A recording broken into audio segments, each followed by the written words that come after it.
Hello Eagles Nation, Vincent Focht here, and welcome to a preseason Game 1 Eagles chat review. We have a lot to talk about on the victory yesterday for the Birds, but before we get into this Eagles chat, make sure you like and subscribe to the Eagles Chat YouTube channel, as long with following us on Instagram at ChatEagles.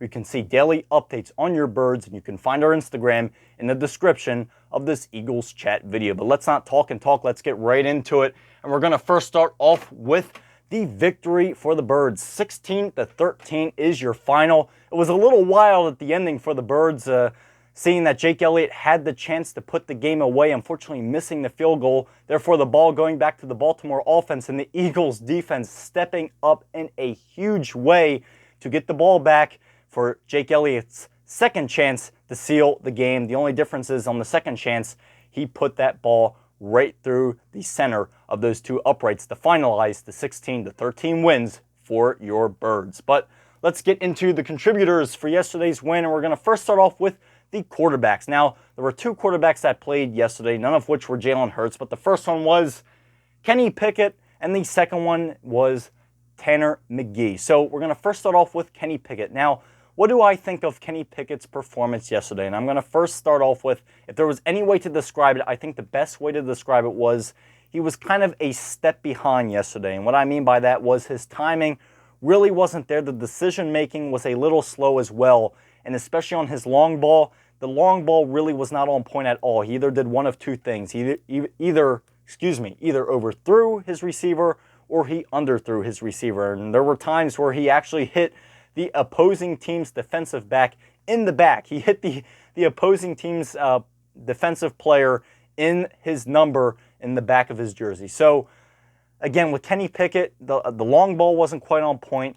The timing as well wasn't on point either, and he just seemed like he was a step behind. Now, I'm not in no way saying that his performance was really, really, really bad, but in no way am I saying his performance was really, really, really good. It just seemed like for Kenny Pickett, the timing was an issue. Now, don't get me wrong, there were some problems with the wide receivers as well. There were some timing issues and mistakes made by the wide receivers. So I, in no way, am going to blame everything on the quarterback. But in general, there were times where Kenny Pickett's timing was not there. The decision-making was a little slow, and just he was not getting the ball out quick enough in a lot of situations. Now, let's go over his numbers. He was 14 for 22 with 89 yards, and he did have one passing touchdown. So again, it wasn't really, really, really bad, but just the overall performance from Kenny Pickett, it just seemed like he was a step behind. Now, again, I understand this is the first in-game in an NFL stadium performance for him this year.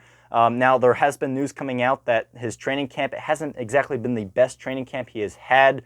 But the performance yesterday, I mean, it's all about a certain mentality. I mean, it's the first game in an NFL stadium. That game-setting mentality is always going to be different. I don't care how many times you practice it or practice it in a scrimmage. It's always going to be different in a game day setting.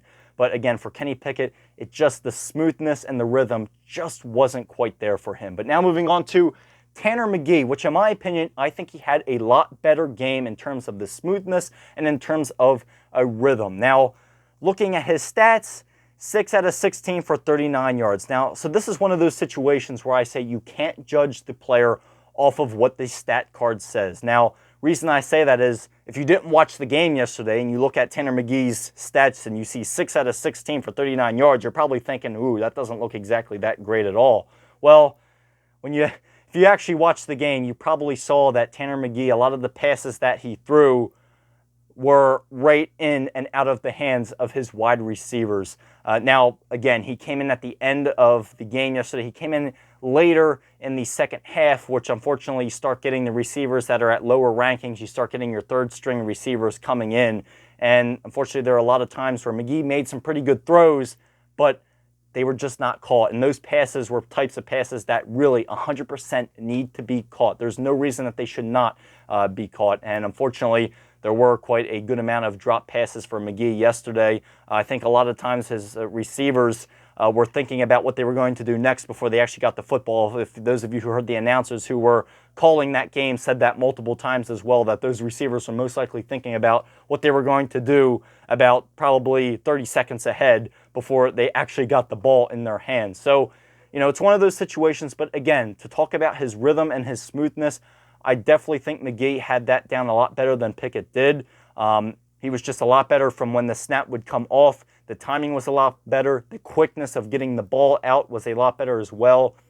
And he just seemed to have the timing down. He seemed to be a lot more relaxed back there as well. So I am definitely hoping down the line with these next 2 remaining preseason games, I really would like to see McGee start a game to see how he is off the dime. Now, last year I attended one of the Eagles' preseason games at the Link against the Cleveland Browns back when Mariota was competing for to be the backup quarterback, and it was Mariota and McGee.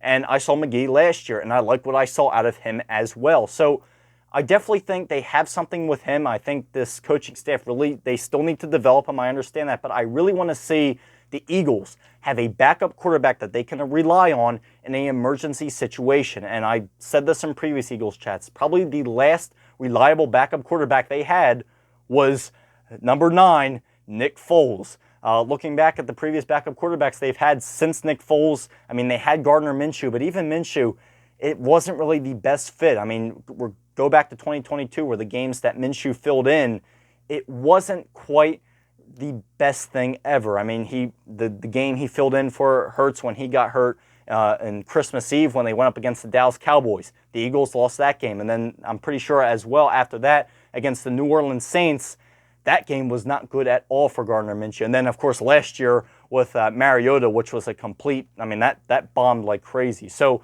I really would like to see the Eagles have a backup quarterback where, you know, God forbid, if Jalen Hurts gets hurt, you always got to be prepared for that emergency situation. I understand nobody wants to think about any of their starters getting hurt, especially Jalen Hurts, but you always got to think of a situation like that. And, I mean, with Kenny Pickett and Tanner McGee, these are 2 guys that I think they really need to develop, and I think they will develop into being reliable backup quarterbacks. Now, obviously, I know Kenny Pickett, his background with the Steelers, especially last year, wasn't exactly the greatest of seasons for Kenny Pickett. Now, the Eagles were probably expecting with with these new heads, obviously with a new head coach, Nick Sirianni, for Kenny Pickett, that is a new head coach for him, and just an offensive coordinator in Kellen Moore to help try to get Kenny Pickett back to where he was once again, to try to work with him and develop him. But again, like I said, it would not hurt to have a reliable backup quarterback once again. But my all-in-all thoughts on yesterday, I think that Tanner McGee was just better in general with the timing and the decision-making for yesterday's game. But of course, we have 2 more preseason games for these guys to really get more reps in, to hopefully develop more and more as time goes on. But now moving on to the offense. So we're going to first start off with 2 big contributors for the offense yesterday. And we're first going to start off with Britton Covey, who had 4 catches for 25 yards. He had a 6.2 average and did pretty good on a lot of bubble screen type plays for Britton Covey.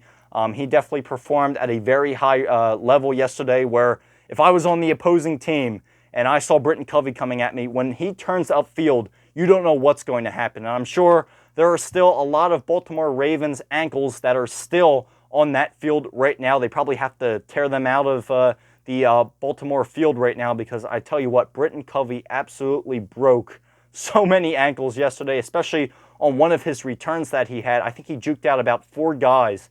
And I tell you what, Britton Covey is the type of guy, like I said, where when he turns upfield, if I was in the opposing team's shoes, I would be scared for my life to hopefully not get embarrassed by him. As Britton Covey, he has the moves, he has the quickness. And we even saw it from him last year. I mean, when Britton Covey goes, and if he gets out in the open with the right blocking, he can be absolutely dangerous. And I think Britton Covey is definitely developing into something very special for the Birds. And hopefully they use him more and more in the preseason, develop him more and more in this preseason.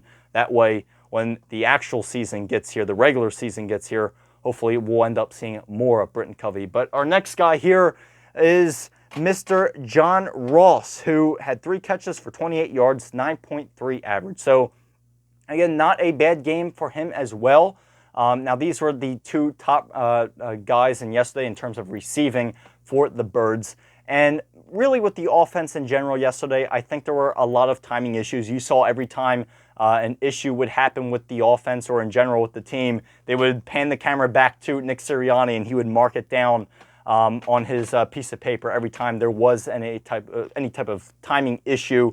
There were a lot of times where there were issues with the wide receivers for timing issues and the QB with timing issues. But of course, as the game went on and you started getting to the lower rankings, more and more of those types of issues started to happen, which is understandable, especially in a preseason game. But more guys that had some pretty good nights as well, with Jacob Harris, Grant Calcaterra, which is your backup tight end for Dallas Goedert. Now, occasionally you'll see Calcaterra in there with Dallas Goedert with some plays that they do in the regular season. But again, developing guys like Calcaterra, I mean, hey, this is the time to do it. And, especially seeing this offense and help develop this offense as much as possible to, just in case, I mean, if one of the starters goes down, again, I can't say it enough, these are going to be the guys that will fill in an emergency situation. So this is definitely very important to see these guys doing as well as they did yesterday. And it's, again, especially guys like Britton Covey. I mean, hey, it was one heck of a game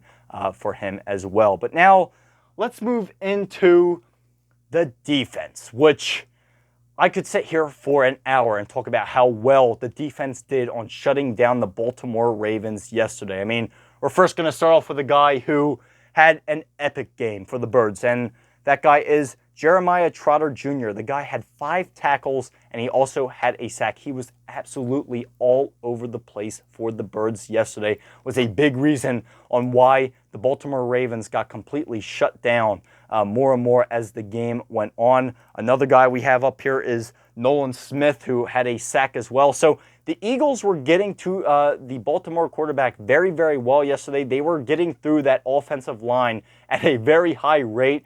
And not just in terms of the defensive line and how as well as they did yesterday, but again, like I said, Nolan Smith doing well. We can move on as well to the secondary with Quinyon Mitchell, who almost had a pick. It was right there. The ball was right there, but just couldn't quite get it. Quinyon Mitchell showed up very big time yesterday, and as well with Patrick Johnson, especially with him at the end, was the one who gave the Eagles the chance to win the game with Jake Elliott to punch it home for a 16-13 victory. Patrick Johnson coming in with that strip sack. I mean, another very, very big-time clutch play for the Birds. So this is very, very beautiful to see. These guys stepping up. This is what you want to see, and especially seeing defense last year on how bad that performance was, and seeing how the defense has played in the preseason. Obviously, again, not any starters, but I mean, there were some starters, but not a lot of starters. And seeing a lot of this from your backup defenders is definitely something very, very good to see. Seeing this defense step up, and I'm sure there's a lot of other guys that I could talk about. If there's somebody that I missed that you really think should have been talked about here on the Eagles chat, please comment it below, because there were a lot of contributors to yesterday's game. I mean, we also have guys like Ben Van let me get his name right, Ben Van Sumeren yesterday, who as well was a contributor. So like I said, I could go on and on with the amount of players who contributed on defense to completely shut down the Baltimore Ravens. Again, I could go on and on and on, but the main thing is the Eagles completely shut them down. I'm very impressed on what I saw from this preseason game. And, the future is definitely looking bright for the Birds with the amount of guys that they have in this core now to help develop through the years, especially as some of these veterans start getting older. I mean, this is definitely something very, very good to see. A very positive game for the Birds, and I cannot wait to see what happens in these next upcoming 2 preseason games that remain. So, speaking of preseason games that remain, here is your next preseason game. Thursday, August 15th. Now, that game will start at 7 o'clock against the New England Patriots, and that game will be held in New England. And, we'll see what else will happen with the players that do play. Will we see anything from the starters? Remember, we were supposed to possibly see the starters yesterday, but because of the weather conditions, I'm most likely thinking they were all dressed. All the starters were dressed, but they came out for warm-ups. But after warm-ups happened, they got undressed. So it was probably the decision by Nick Sirianni, because of the weather and how wet the weather was yesterday, to not play the starters, as the field was probably still a little bit damp. So will we see the starters in game 2? We'll have to find out. It would be nice to see the starters get a couple reps in here and there. That way they're not completely rusty for week 1 against the Packers in Brazil. We'll continue to keep you guys updated. Any updates, again, you can find on the Eagles Chat Instagram story on the Eagles Chat Instagram page. And again, you can find that in the description of this Eagles Chat video. But that's all I really got to say for this preseason, this first preseason game Eagles Chat review. And here we go. On to the next one to hopefully make the Eagles preseason record 2-0. Now, as I always say, go Birds.